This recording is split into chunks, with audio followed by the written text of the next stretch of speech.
Hey, well, good afternoon, everybody, and welcome back to the White Sand Self-Care Community Group.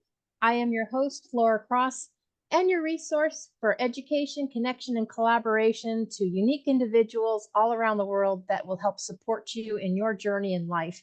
And I am really happy to have this very unique individual with me. I love his energy. He is Austrian, Californian, Michaell Magrutsche, and he is a multidisciplinary artist, a corporate, political, and private strategist, a creativity-awareness educator, speaker, and author. Now, he was forced by dyslexia and dysgraphia, to comprehend only through common sense, which not a lot of people have these days, but by having to stay human-centric. And he honored his awareness to see a more contextual world where he discovered that we are one human family. Michaell, thank you so much for joining me today. Thank you for giving me a canvas to paint. So you said it, unique. What I actually would like the introduction to be would be, there's Michaell, meet him. Because that would be actually, that would be, and if people say, oh, he has education. No, he has no education. No, he doesn't know anything. And he has done a lot of stuff in his world, like we all do. He had a lot of pain, like we all do. We had a lot of frustration, like we all do. And what I found in that, having all that, I said, what is the context? Because the superpower of dyslexia is, who cares? Who cares to have dyslexia? Who cares to be mental health? Who cares to be, we can be aware to have heart attacks, hypertension. We're aware of all that, but we can't make a business out of it because that's human-centric. When somebody, you want to take care of somebody's heart, his hypertension or whatever, that's a human-centric thing. And don't make a business out of it and don't systemize it. Oh, everybody's not. I talk to 16, 18-year-old kids. They talk not like us, where we say, oh, we are now age, we have to work, think about us, hypertension or heart. They tell me minds, they tell me mental health stuff. They say 8 things. Well, you and I would say probably, okay, we might have hypertension, heart, my parents died of a heart, right? We would say that, right? These kids go like a machine. Hey, how you doing? I'm binary, transsexual. I don't feel good. I have bipolar, PTSD, ADHD. They define themselves not as one of one. They define themselves as a system-relevant entity, an image, as many. And the essence that I communicate is our being, our one of one. That's why nature made us one of one. If you don't like it, take it up with nature or God or whatever, We are all one of one. And the worst thing that we can do is to generalize. Like, you are a woman. Oh my God, Laura, you are a woman. Oh my God, I'm a man, right? Yeah. All men are pigs. All women want the man's money. All this generalization, avoiding us, making us hate being the one of one. We don't want anything. I want to have blonde hair, 6'8", and I want to have muscles all over. You got that body because to be with that body, not without that body, you and I would now not be able to communicate, to dance. Right. I love the way you put that too. I love the way you put that, to dance. And yes, we get caught up in stereotypes. We get caught up in labels. Yeah. I personally make an effort not to subscribe to labels. Yeah. People get hung up on age, and I'm like, everything. It's a number. I'm just getting started. Yeah. No, I'm 65. Do you feel like I am? I don't care. I talk to kids. I talk to real old people, 90-year-old. And I'm totally fine. I'm not talking down to them. So the systemic says, when you're with a person with dementia, you talk sweet and that. No, you talk straight, because the person observes you and he doesn't want to observe you off. And so when you pretend, when you talk to a kid, have you ever experienced this? You talking to a kid like a kid? It's the worst. It's segregating you from the kid. Hey, Right. Charlie, come here. Let's do this. What do you think we do? No, not Charlie. Come here, honey. Let's do this. That's manipulation. Even if you don't want to manipulate, you want to love him, but it's manipulation to how to convey with him. And we dance all with each other all the time. So you get a horizontal. I never talk down to people or up. I don't talk up. You can bring me all the presidents. I would say, hey, what's up, guys? As a matter of fact, I talked yesterday to city councilmen and the mayor, and I said, hey, but I'm asking you because that's your job. So I'm gonna, I give you my 2 cents, and I'm asking you, this is your job. I don't know about this, so you need to know, but it's your job to fix it. Yeah. Right. Right. So maybe you can share with us a little bit of your journey. How did you get to this realization? Become so effed up, right? How you can turn out like they're crazy. Oh no, Finding I'm not. That's a label. I no, not exactly. saying that. No, finding my one-on-oneness. So how do I find my one-on-oneness? I found my one-on-oneness because I was a sick child.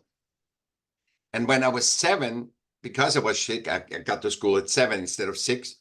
I got punched in the face the second time because I couldn't read. I couldn't speak. I was stuttering. I still do a little bit, stuttering. And they said, that was 46 years ago or something. They said to me, oh, okay, Michael, you're great. You're dyslexic.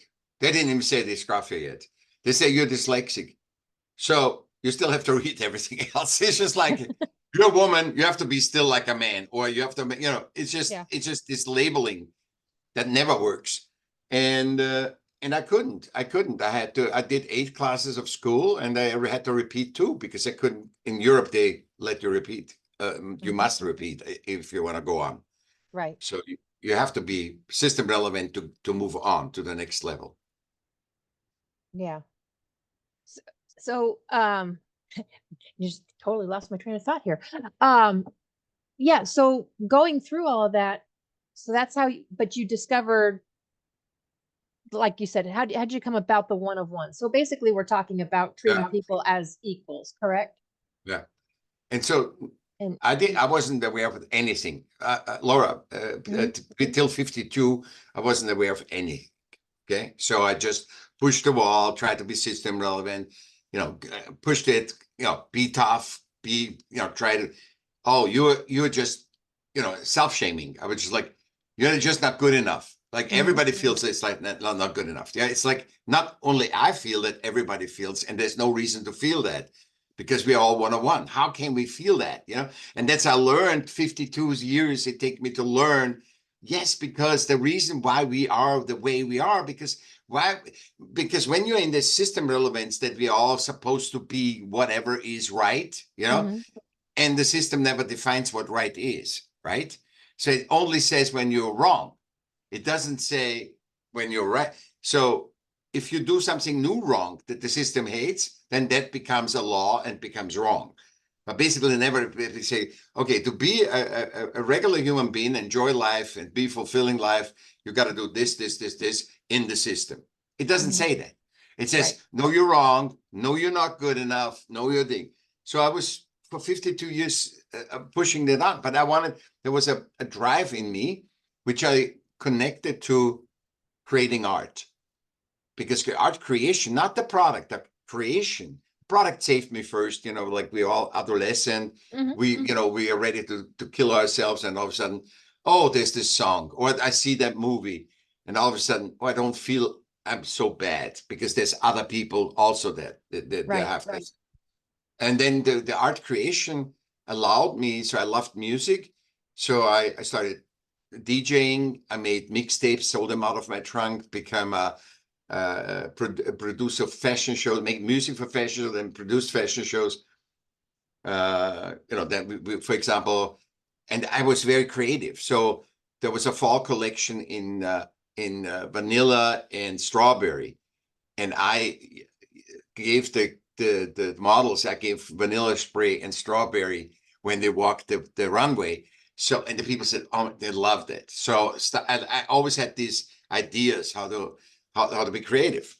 And so when I was 30, I looked at this thing and said, oh my God, I'm 30 years old and I'm writing a resume, right? And I read my old resumes and I said, damn, I couldn't believe it. I became aware, I became aware. Mhm. I read that and said, I am an artist. I was always saying, yeah, I like art, but I was never saying I'm an artist. And I said, I'm an artist because even if nobody likes me, which is not the function of art. Art is if you draw something, they like it, you will become an artist, right? The society says that, no? And I did, and I said, no, I don't care what anybody says. I'm an artist because I couldn't have done anything else. See, my disease or whatever, quote unquote, whatever, I'm wrong. It forced me to learn that I am myself. I'm 101. And then I'm not wrong, and then also stand for being an artist and not waiting for the society or the system to tell me, oh, he's an artist, because that's why all these artists are poor in the world, because they have to, they have this wonderful magic creating, and then because you don't think it's good or anybody else, no, there's 8 billion people, so 8 billion people say, yeah, it's nice, it's a hobby. And you see, it's a hobby. Art is a hobby, but it is actually the crown of creation. Because the crown of our first superpower that every human has is creativity. We are collaborative creator species that create stuff. We create Google, Apple, all of nations, every nation, every city. We are collaborative. And it's not like Steve Jobs sits in his garage and creates Apple iPhone. No, he has hundreds of people that create something with him. And in this like dance, what we're doing right now, we co-creating something, some things work and some things don't work. But it is not about the product, because that's only for a little, it's the action that you do. It's not like, okay, after this podcast is over, okay, thank you, good, we send it out. But it is the dance that we have that is exciting, not the, okay, now I published my thing, now what I'm gonna do, and then you are forced to be disappointed, because people in the system says there's 1 million viewers, there's a viral video. And then when you actually reverse engineer it and say, okay, how many podcasts? 1% of podcasters makes 98% of the profits, the total. Any business you create has 3% survival after the third year. 3% survival of things. So 97% of any business that's created are failures. And so it's not about that, because if it was that, then it would be 97% of business would succeed, and that would be the right thing to do. Right, so it is the expression. The power is in the expression. And true. And I've never talked about this way, because I have an ability with my dyslexia to plug into the mastermind. I'm not intuitive or anything, but I like easily talk. When I talk to people, I can plug into the mastermind. For you and I. And that's a wonderful thing. So a couple of questions. For one, why do you think we're a society that is so stuck on systems and labels? Because okay, that goes to the beginning of humans. When we were humans, we wouldn't be a society with a tribe. A tribe would be just, hey, Laura, hey, Laura and Kate and Frank and all these 5 people. We see, Laura, that you're really good with kids. What about you taking care of the kids while we go hunting and we bring you some food with us? That's the essential thing of systems. And then, what are we gonna do?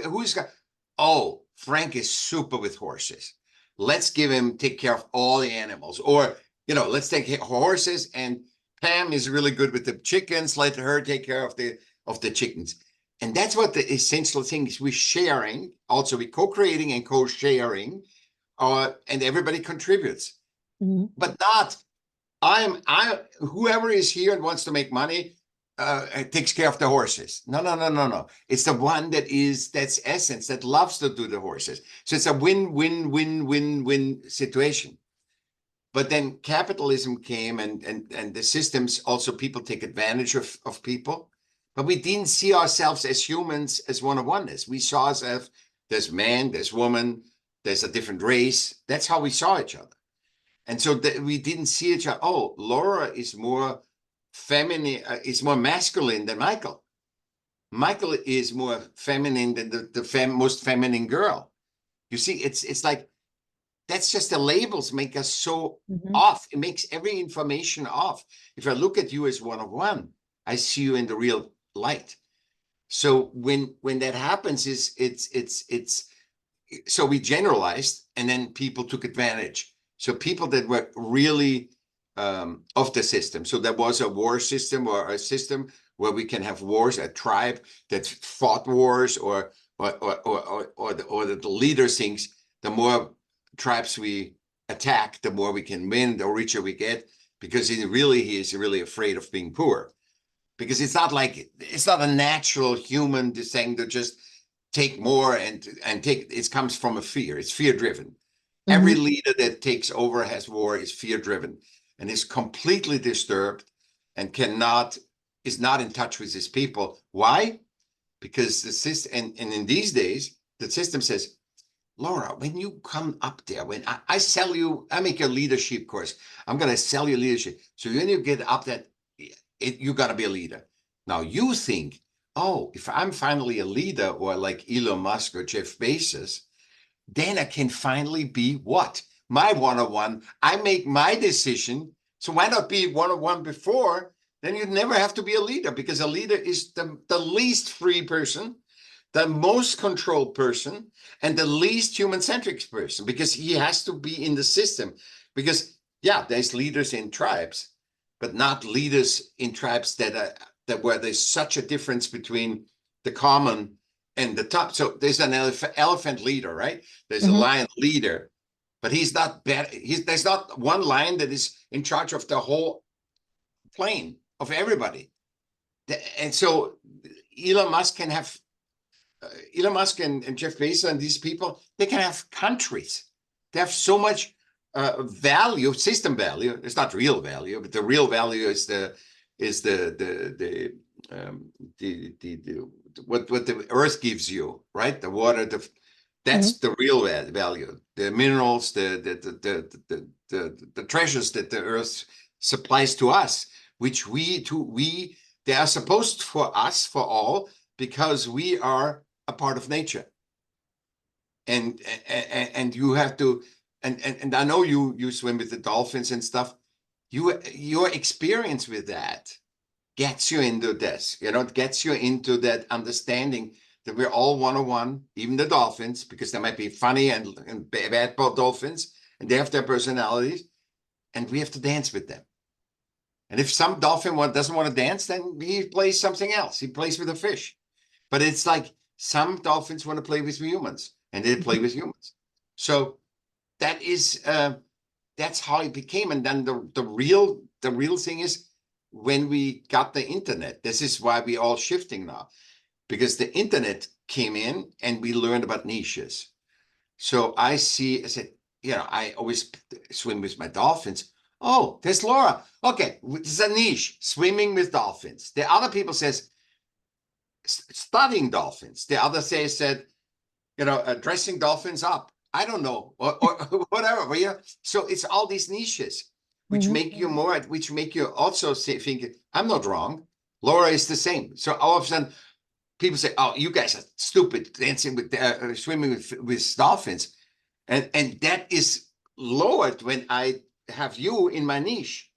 And so we discovered that, and then COVID, the thing, the pandemic, then everybody has to think about this, feel their feelings, digest the information, and says, I don't want to work always from home. I always want to go to work from 8 to 5. I can do the job at home. I just experienced that. And actually I'm faster, better, whatever. And there's a hybrid. I'm not saying either or, because that would be system relevant. But whatever you can contribute to the humanity, do it your way of communicating and contributing to humanity. And then, but the problem, so we have one thing that we have to solve now, financial principles that are also outdated. So the systems are outdated because they look at us in generalizations, and they need to be to 101. They need to be updated. They don't need to be changed, exploit. It's just updated that we are 101. And at the same time, we need to update the financial principles, which are before capitalism, communism, and everything, because financial principles request always, continuously, it's never enough no matter what I do. It's never enough. And there is no opposite. So if I said, Laura, you want cold or hot? Those are opposites, and you can get them balance. You cannot get the balance with it's never enough. No matter what I do. Right. We're making $100 million now, and that's why everybody feels so crappy. That's why we have 58 wars right now. Can you imagine? And we were armament. We had de-armament for years. Now we start again with the armament all over the world, because we can't see each other, us. We can see ourselves. And everybody gets from all that stress, seeing you not as 101, you have to adapt, constantly adapt, because you cannot be you. You cannot contribute. Then it's always a lack, no matter what. Whatever you do, if you make $100,000 today, it's not enough. Tomorrow you have to make 120. And then what there's a result of this is hyper stress. That's why my thing is, based on the Harvard study that says, Harvard keeps promoting that there's good stress and bad stress, and and our biggest stressor is to make decisions, obviously, because everything is mixed up.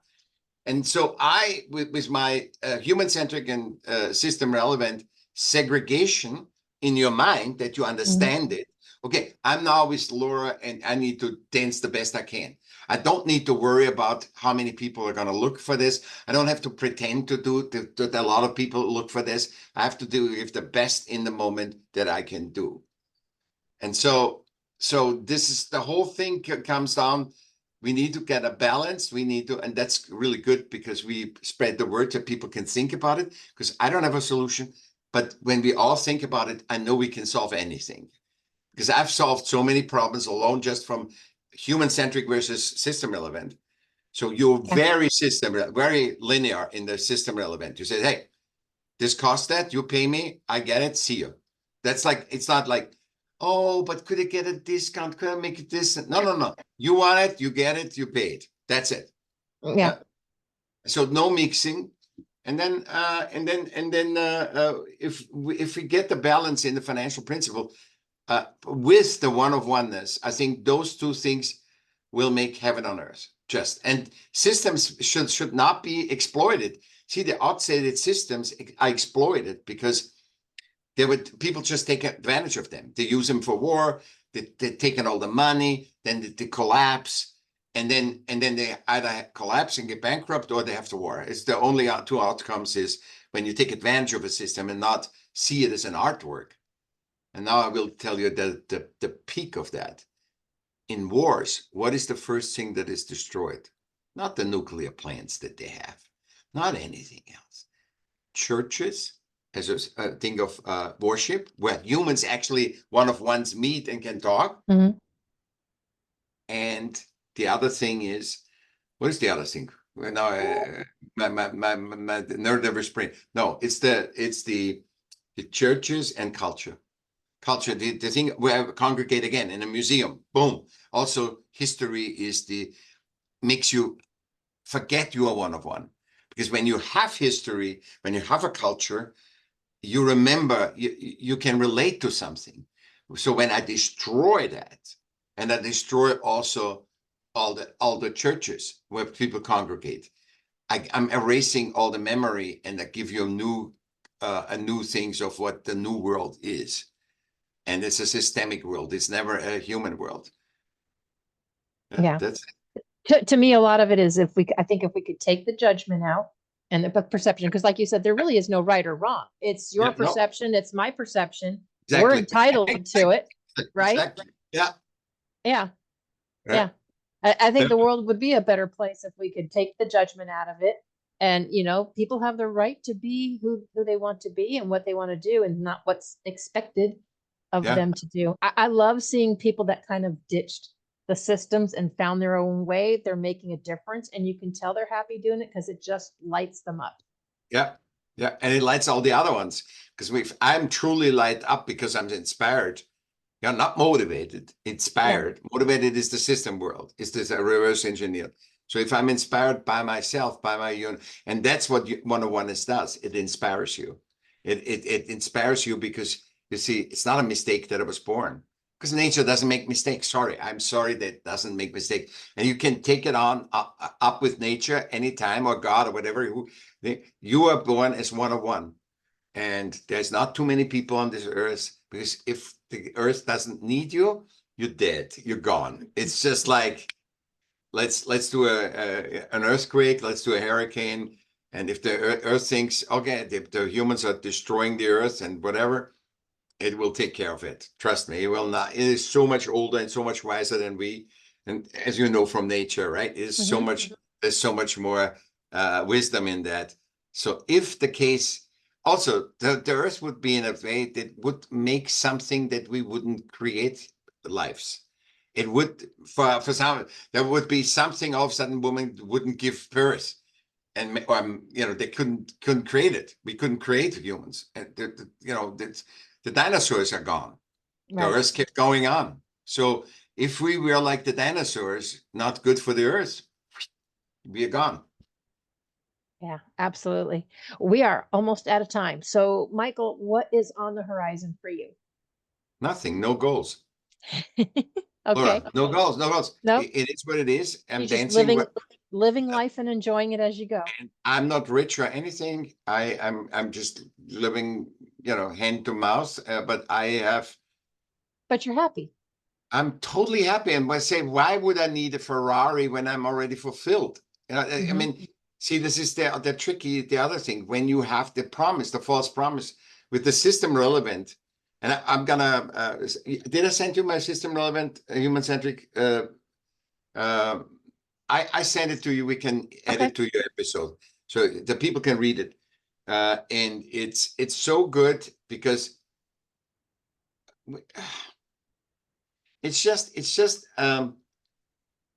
this whole, every system relevance. Once you really understand it, you see that you must give attention to human centricity always, because we created systems, not systems us.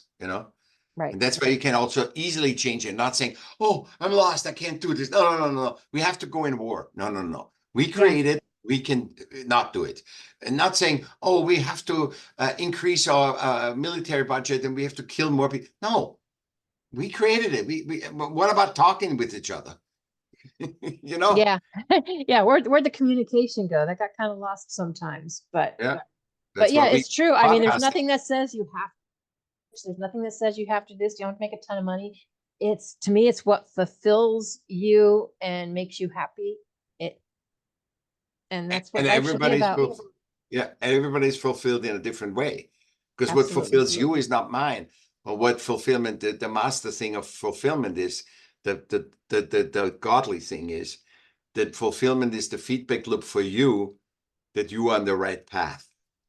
And it's always about the journey. It's never about the thing. When you have an Oscar, okay, you have an Oscar. It doesn't do really anything. It's a dust collector. Yeah, It's a exactly. dust collector. You have to Dust clean collector it. on It's yourself. extra work. You have to clean more things. Yeah. Yeah, I think sometimes we rely too much on rewards or this to say that we are something. It's like, no, when you know you are something, that's it. Who cares what anybody else thinks? If Exactly. you're happy and you know you're making a difference, it's all that counts. I also think that the rewards are system rewards, like the Oscar, the Purple Heart, or anything, are actually saving thing, because they send a soldier into the war, and the soldiers are really, most soldiers are good. They want to protect the war. They are DNA driven, and then they get a Purple Heart, but that doesn't show their life as soldiers. That doesn't reflect anything. It's just, "Oh, you're great, thank you, you did a good job." And now I hear even that soldiers cannot even go. Everybody comes. There's nobody left behind. They're so systemized that they can't, if they want to say, hey, we want to save this, they say, nope, you need to go home right now. And you can't even look, cannot do anything. So the system says where to go, what to do, which is really, really sad. That's why I said we have to be human-centric. Yeah. One of one, and we all have to contribute whatever. And also, if the system requests something from you, you request from the system accountability. I want to be at accountability why we all have to pay taxes. And we cannot say, I want to pay taxes, but not for war. Why can't we segregate that? It's a good point. It's a good point. Yeah. Definitely different. Yeah, it's definitely a different perspective, and it's very enlightening.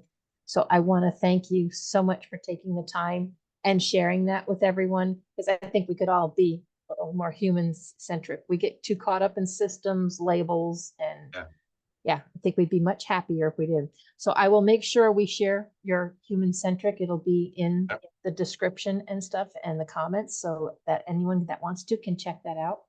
But thank you very much, Michaell, for joining us today. Yeah. And nobody knows better. We all 101. Nobody can know better. You bet. Everyone, you have a wonderful day, and we will see you next time.